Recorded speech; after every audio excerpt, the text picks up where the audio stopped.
research-based education, SAP, PEGA certifications, entrepreneurship, KL, deemed to be university. ముగ్గురు పిల్లల ముద్దుల ముగ్గుడు అంటూ మిమ్మల్ని comment చేశారు. ఒకసారి yes, ఇదే మాట మీద రియాక్ట్ అయ్యారు. ఒకసారి జీవన్ రెడ్డి మీ పెళ్లి వ్యవహారం మీద రియాక్ట్ అయ్యారు. ఒకసారి రియాక్షన్ చూద్దామండి. మళ్ళీ ఆయన అడిగినా మరి 700 అంటే మళ్ళీ ఆయన చూపించాలి. మళ్ళీ ఇవన్నీ మన అసహ్యంగా ఉంటుంది అదిగా. రైట్, ఒక్కసారి ఆయన ఏమన్నారు చూద్దాం.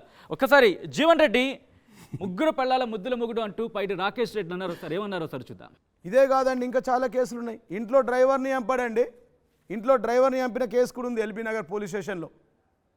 ముగ్గురు పిల్లల ముద్దురు మొగుడు. వీడు పొద్దున్న లేస్తే ధర్మం, న్యాయం, ప్రజాస్వామ్యం అని మాట్లాడుతుండు. ధర్మం, న్యాయం, ప్రజాస్వామ్యం, ఇది రాజ్యాంగమా? చీచి. మొన్న ఒక ఎన్ఆర్ఐ మీటింగ్లో ఈ రాజకీయాల్లోకి ఎందుకు వచ్చా అంటుండు. వచ్చి ఫస్ట్ మీటింగ్ అటెండ్ చేసి వెనక బండి సంజయ్ వీళ్ళందరూ ఉన్నారు, వాళ్ళందరి ముందే ఈ రాజకీయాల్లోకి ఎందుకు వచ్చా అంటుండు. ఒకటి మరి నీకు 56 సంవత్సరాలు ఉంది.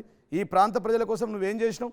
3 పెళ్ళిళ్ళు చేసుకున్నా అంటున్నారు. నిజంగా 3 పెళ్ళిళ్ళు చేసుకున్నారు మీరు? ఇప్పుడు 2 చేసుకున్నానండి. ఒక మొదటి భార్య కొద్దిగా హెల్త్ బాగా ఎక్స్పైర్ అయింది. ఒకటి 2వ భార్యను చేసుకున్నాను, అది ప్రపంచానికి గుర్తు. 3వ భార్య మరి ఎక్కడ చూస్తాడేమో చేసుకుంటా, తప్పేముంది.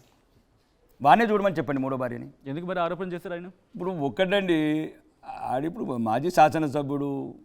ఇప్పుడు కూడా నేను ఎందుకు వచ్చాను చంద్రమౌళి గారు, ఎందుకు వచ్చాను చెప్పండి స్టూడియోకు? ఎందుకు వచ్చాను? జీవన్ రెడ్డిని పిలిపిస్తానంటే నచ్చాను. That is Rakesh Reddy.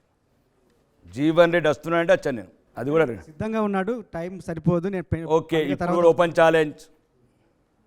శ్వాస ఉన్నంత వరకు ఆడుతూ తలబడుతూనే ఉంటా. ఎప్పుడు ఎన్ని బహిరంగ వేదిక డిసైడ్ చేసుకోమని. దాదాపు ఇఫ్ ఐఎమ్ నాట్ రాంగ్ ఒక 10 నుంచి 15 ఏళ్ళు ఇద్దరు క్లోజ్గా ఉన్నారు. ఎక్కడ ఏ విషయంలో చెడింది? ఎందుకు ఇప్పటికి వైరుధ్యం? నేను ఎప్పుడు కూడా మీరు గమనించండి, మొన్న కూడా మీ స్టూడియోలో చెప్పాను. అన్ని సుమారు ఒక 20, 30, 50 ఛానళ్ళు ఇచ్చాను. వ్యక్తిగతంగా ఆర్మూర్లో కూడా చెప్పాను. వ్యక్తిగతంగా లేదు ఇప్పటికి నాకు జీవన్ రెడ్డికి. మళ్ళీ మీరు అదే తప్పులో కాలేస్తున్నారు. కానీ మీ మీద ఆయన చేసిన ఎన్ని ఆరోపణలు వాడిష్టం. నేను రాజకీయాలకు వచ్చాను దేవుడు ఆశీస్సుల వల్ల, ప్రజల ఆశీర్వాదం వల్ల, నా పార్టీ పెట్టిన భిక్ష వల్ల. అంటే నన్ను 3 నెలలు నమ్మింది నా పార్టీ. ఇది నాటి 30 సంవత్సరాలు చేసిన బీఫామ్ దొరకని రోజులు చాలామంది ఉన్నారు. నన్ను నా భారతీయ జనతా పార్టీ గౌరవించింది, నన్ను నమ్మింది, టికెట్ ఇచ్చింది, గెలిపించింది. అవును, నా జీవితంలో కొద్దిగా సంస్కారవంతంగా ఉండాలనుకుంటున్నాను రాజకీయంగా. తప్పేముంది? అవును, తప్పేముంది. నన్ను బాధ అనిపిస్తుందని చెప్పాను. రాజకీయాలకు వచ్చిన ఇప్పుడు కూడా చెప్తున్నాను, బాధ అనిపిస్తుంది నాకు. ఏం చేయలేకపోతున్నా. నిధులు ఇప్పుడు నిన్నగాక మొన్న నందిపేట వెళ్ళాను. 400 మంది అమ్మాయిలు స్నానం చేయట్లేదు 10 రోజుల నుంచి. సిగ్గు అనిపిస్తుంది. వెళ్ళండి, మరి తప్పు అయితే వెళ్ళండి. రాకేష్ రెడ్డి గారు వచ్చారా, విజిట్ చేశారా లేదా, చేస్తే ఏమైనా రిజల్ట్ ఉందా, ఆయన వెళ్ళిన తర్వాత ఏమైనా జరిగిందా, వెళ్ళండి కదా, అడగండి కదా. ఆయన కూడా అదే అన్నారు, మా హయాంలోనే అభివృద్ధి జరిగింది, మేము చేసినంత అభివృద్ధిలో కనీసం 10 పైసలు కూడా మీరు తీసుకురారు అంటూ కూడా ఆయన కామెంట్ చేశారు. ఏంటి దీని మీద మీ కౌంటర్ ఏంటి? అంటే ఇక్కడ అడ్డుకుంటారేమో. వాడు ఇప్పుడు ఓడిపోయిన కూడా ఇద్దరు పాత దోస్తులు కాబట్టి ఆ వీరెడ్డికి ఇట్లా, అంటే కాంగ్రెస్ వీడు బీఆర్ఎస్ ఇద్దరు కలిసి మరి అడ్డుకుంటారేమో ముఖ్యమంత్రికి, మంత్రులకు చెప్పి ఆర్మూర్ని సర్వనాశనం చేయండి.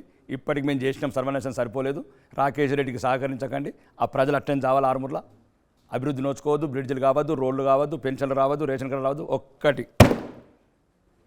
85 గ్రామాలు ఒక ఇల్లు కట్టించి చెప్పండి. ఇక్కడనే కూర్చుంటాను, ఎన్ని రోజులు కూర్చుంటాను. ఒక ఇల్లు కూడా కట్టలేదా?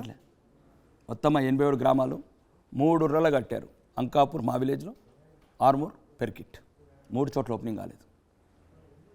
3 చోట్ల ఓపెనింగ్ కాలేదు, అసంపూర్తిగా ఉన్నాయి. కొన్ని ఏమో మొదలే కాలేదు. 84 విలేజ్ల దయచేసి మీరు పర్యటించండి. ఇంతకుముందు కూడా చెప్తుంది, వద్దు ఈ వేదికల మీద మీరు రేటింగ్లు పెంచుకోవడానికో మమ్మల్ని పిలిచి ఏదేదో అడిగే బదులు ఒకసారి మీరు కూడా పర్సనల్ డాటా తీసుకోండి. ఇప్పుడు నేనేదో విమర్శిస్తాను, అది ఇప్పుడు నా ప్రత్యర్థి కాబట్టి విమర్శిస్తాను, అతనికి నేను ప్రత్యర్థి కాబట్టి ఏదో విమర్శిస్తాడు.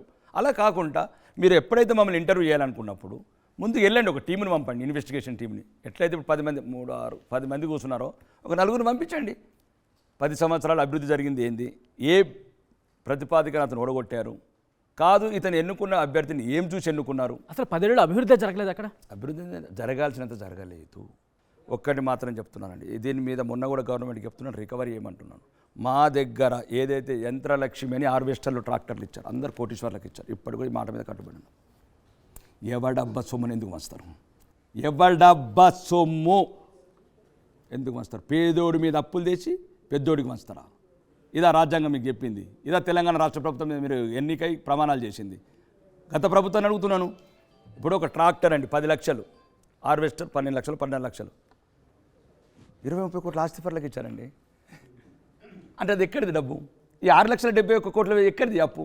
అంటే ఈ అప్పు అడ్డ కూలీల మీద చేసి, ఆటో రిక్షల మీద నడిపడం మీద చేసి, ఆ డబ్బుతోని ఉన్న వాళ్ళకు వస్తారా?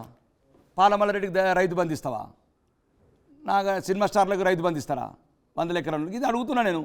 తప్పైతే తప్పనండి, కాదు సమాజం ఇట్లా ఉండే అడగండి, చెప్పండి. మరిన్ని వీడియోస్ కోసం ఛానల్ ని సబ్స్క్రైబ్ చేయండి, లేటెస్ట్ అప్డేట్స్ కోసం వాట్సాప్ ఛానల్ ని ఫాలో చేయండి, అండ్ లింక్ డిస్క్రిప్షన్ లో ఉంది.